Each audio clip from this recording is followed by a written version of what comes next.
Morning students, कैसे हैं आप लोग। आशा है अच्छे होंगे और घर पर अपने एसएमएस गाइडलाइन का फॉलो करते होंगे। मैं सुलेखा तिवारी, आपकी हिंदी टीचर, आज आपको हिंदी सब्जेक्ट में पाठ 13 रहीम के दोहे पढ़ाऊंगी। रहीम के दोहे पढ़ाने से पहले बच्चों हम आपको रहीम के बारे में बता दें। अब्दुल रहीम खान खाना, जो कि इनका पूरा नाम था, ये बादशाह अकबर के नवरत्नों में से एक थे और इन्होंने बहुत से दोहों की रचना की है जिसको पढ़ने से और जिसको समझने से मनुष्य जो है वो सद्मार्ग पर चलता है। इन्होंने जो भी दोहे लिखे हैं, जो भी दोहे बताए हैं, उसको पढ़ने से मनुष्य अपने जीवन में हमेशा अच्छी बातें सीखता है और उसको अपने जीवन में ढालने की कोशिश करता है, प्रयास करता है।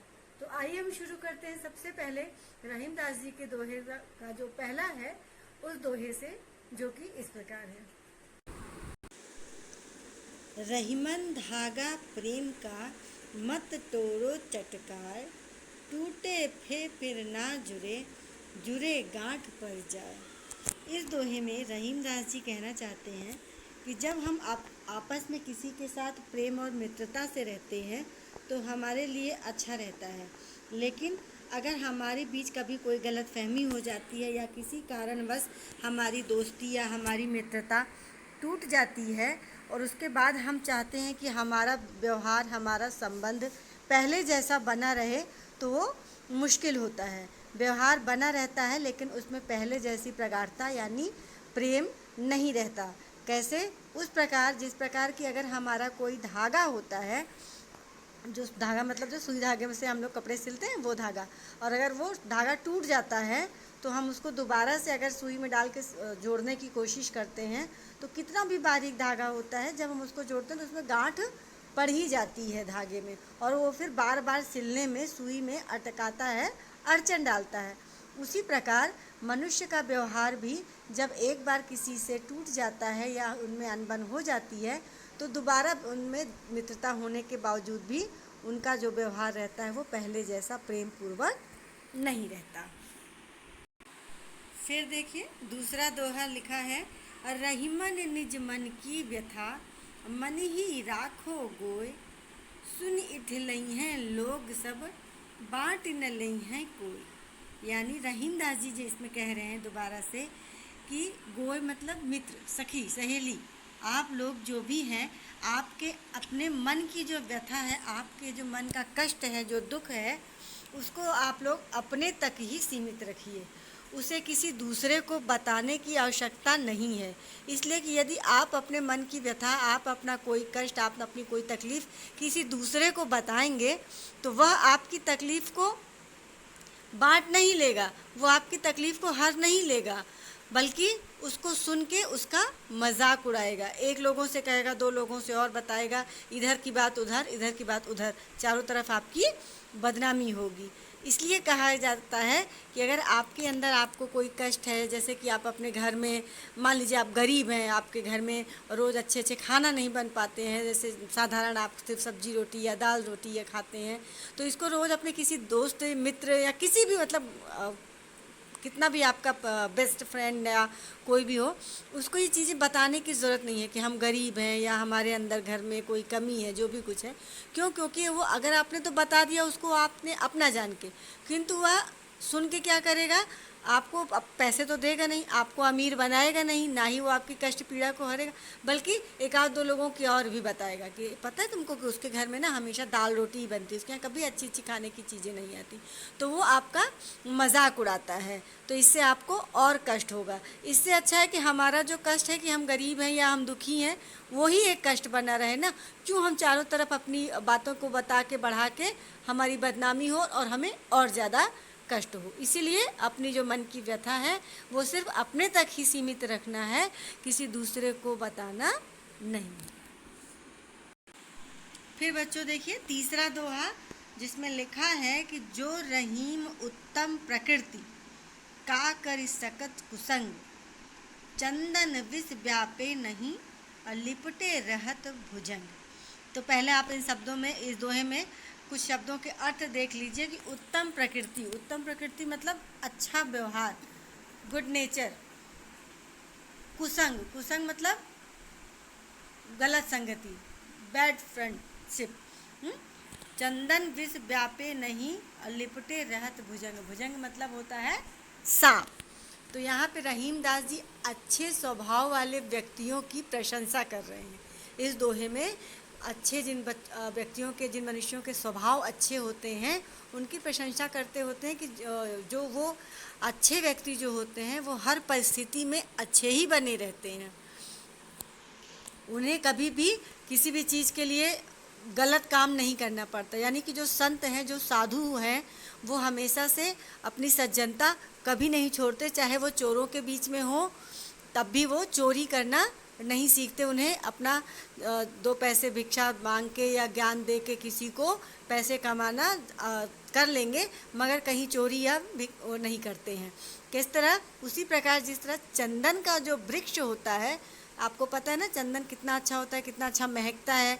लोग उसको अपने माथे पर लगाते हैं और उसकी खुशबू बहुत अच्छी होती है। लेकिन चंदन के पेड़ पे पता है कौन रहता है? सांप, भुजंग। बताया था ना मैंने, भुजंग यानी सांप। तो चंदन के पेड़ पर हमेशा सांप लिपटे रहते हैं। और आपको पता है सांप कितने जहरीले होते हैं कि जरा भी काट लेते हैं तो फिर आदमी का जीना मरना लग जाता है। मगर चंदन इतना अच्छा पेड़ होता है क्योंकि उसकी प्रकृति अच्छी है, तो उसके ऊपर भले ही सांप लिपटे रहते हैं मगर उसमें कभी भी जहर नहीं आता। उसी प्रकार जिस प्रकार की जो उत्तम प्रकृति वाले व्यक्ति होते हैं, अच्छे स्वभाव वाले व्यक्ति होते हैं, वो किसी भी कठिन से कठिन परिस्थिति में अपना अच्छा स्वभाव नहीं छोड़ते, भले ही वो कितने ही गलत संगतियों के बीच रहते हों। रहीम दास जी का ये दोहा बेटा बच्चों बहुत अच्छा है। इसको यदि आप सुनते हैं और ध्यान से समझेंगे तो आपको लगेगा कि हाँ वाकई इस दोहे में बात अच्छी बताई गई है। रहीम दास जी इस दोहे में कह रहे हैं कि रहीमन ते नर मर चुके जे कछु मांगई जाए, और उनसे पहले वो मुए जिन मुख निकसत नाय। यानी कि रहीम दास जी कह रहे हैं कि जो व्यक्ति, पहली बात तो जिन व्यक्तियों के पास अपने पास जो भी कुछ है उतने में ही हमेशा संतुष्ट होना चाहिए।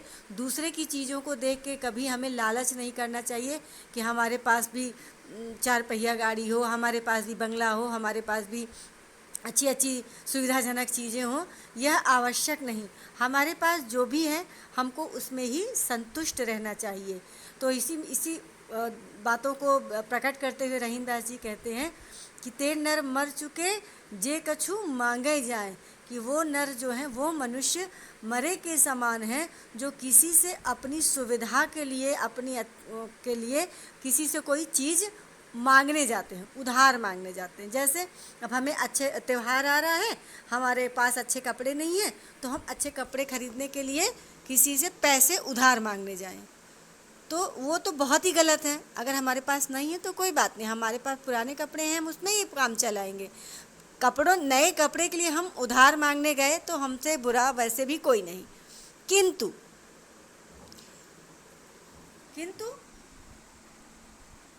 उनसे पहले वो मुए जिन मुख निकसत नहीं। अब उनसे पहले हम तो मुर्दे के समान है ही हैं, मरे के समान है ही हैं, लेकिन हमसे भी खराब कौन है? जिनके मुख से निकला कि नहीं, मेरे पास नहीं है। आप किसी से कोई सामान या कोई पैसा या कोई वस्तु जब मांगने जाते हैं तो ये सोच के जाते हैं ना कि ये मेरा बहुत ही अच्छा मित्र है, अच्छा संबंधी है, अच्छा व्यवहारी है, तभी आप उससे कोई सामान, कुछ चीज़ें मांगने जाते हैं। लेकिन वह व्यक्ति आपको मना कर देता है तो आपको कितना कष्ट होता है। किसी के पास आप बहुत उम्मीद से जाते हैं और वो आपको मना कर देता है तो आपको कितना कष्ट होता है ना। तो रहीम दास जी ने आपको तो खराब कहा ही, आपको मतलब कि जो कुछ मांगने जाते हैं उनको तो खराब कहा ही है, पर उनसे भी खराब किसको कहा है?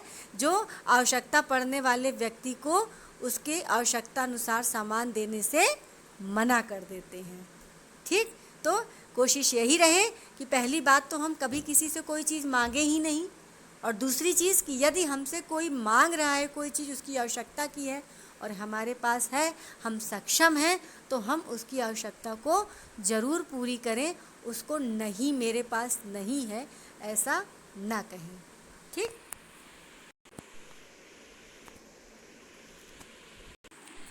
और बच्चों सबसे आखिरी दोहा देखिए, लिखा हुआ है कि रहीमन पानी राखिए, बिन पानी सब सून, पानी गए न उबरे, मोती मानुस चून। ठीक। अब इस दोहे में रहीम दास जी बता रहे हैं कि पानी राखिए। यहाँ पानी का मतलब दो चीज़ों से होता है बच्चों, ये चीज़ ध्यान दीजिएगा। यहाँ पानी का मतलब दो चीज़ों से दिया गया है। पानी एक तो जो आप लोग पीते हैं, प्यास लगने पे ठंडा पानी पीते हैं, नदी तालाब कुएं नल कहीं से भी, और दूसरे पानी का मतलब यहाँ पे रहीम दास जी ने सम्मान की बात की है। एक पानी वो जो पीने के लिए है और दूसरा पानी जो आपके सम्मान के लिए है। यानी कि रहीमन पानी राखिए, बिन पानी सब सून। यहाँ मनुष्य के लिए ये बात कही गई है कि मनुष्य अपना जो सम्मान है वो हमेशा बचा कर रखे, क्योंकि सम्मान जाने के बाद फिर मनुष्य के जीवन में कुछ नहीं बचता। यदि किसी व्यक्ति का आत्मसम्मान ही खो जाए, बिगड़ जाए, तो वो फिर व्यक्ति, उसको हर कोई बुरा ही समझता है। जैसे कोई बहुत अच्छा पुलिस वाला है, ठीक, पुलिस वाला है, हमेशा अच्छे काम करता है, मगर अगर उसको झूठी किसी केस में कोई फंसा देता है कि ये रिश्वत लेते पकड़ा गया है, भले ही उसने रिश्वत नहीं ली मगर उसकी बेइज्जती हुई, उसका सम्मान गया, तो फिर कितना भी वो अच्छा काम करता रहे, लोग उसे एक बार ये बात ज़रूर कहेंगे कि अरे ये तो वही पुलिस वाला है ना जिसने एक बार चोर को पकड़ने छोड़ देने के लिए बहुत ज़्यादा रिश्वत ली थी, है ना। तो वही रहीम दास जी कह रहे हैं कि आप अपना मनुष्य अपना आत्मसम्मान हमेशा बना कर रखें, क्योंकि अगर आत्मसम्मान नहीं रहता तो मनुष्य का जीवन व्यर्थ होता है। किस प्रकार? उस प्रकार जैसे कि पानी ना होने से अगर चूना आप लोग जानते होंगे, खाया जाता है, पान में लगा के खाया जाता है, घर में पेंट भी किया जाता है, चूने की पुताई भी होती है। तो सूखा चूना जो पाउडर रहता है वो किसी काम का नहीं होता जब तक कि उसको पानी में भिगा के नहीं रखा जाता। जब पानी में चूने को भिगा दिया जाता है तो वो सॉफ्ट हो जाता है और काफ़ी गाढ़ा हो जाता है। और दूसरा क्या चीज़ कहा गया? मोती। पहला मोती। आपको पता है मोती कहाँ मिलता है? जी हाँ, सीप में। और सीप कहाँ होती है? पानी में, समुंदर में, सागर में, नदी में। तो यानी ये जो मोती है वो सीप में होता है, उसके लिए भी पानी आवश्यक है। चूना जो है उसके लिए भी पानी आवश्यक है, और मनुष्य के लिए भी पानी यानी अपना आत्मसम्मान आवश्यक है। तो इसमें रहीमदास जी ने जो बताया, आशा आपको समझ में आया कि अपना जो आत्मसम्मान व्यक्ति सम्मान बचा के रखे, ताकि क्योंकि उसके जाने के बाद मनुष्य कभी उभर नहीं सकता, और ना ही चूने का और ना ही मोती का बिना पानी के कोई वजूद होता है। ठीक।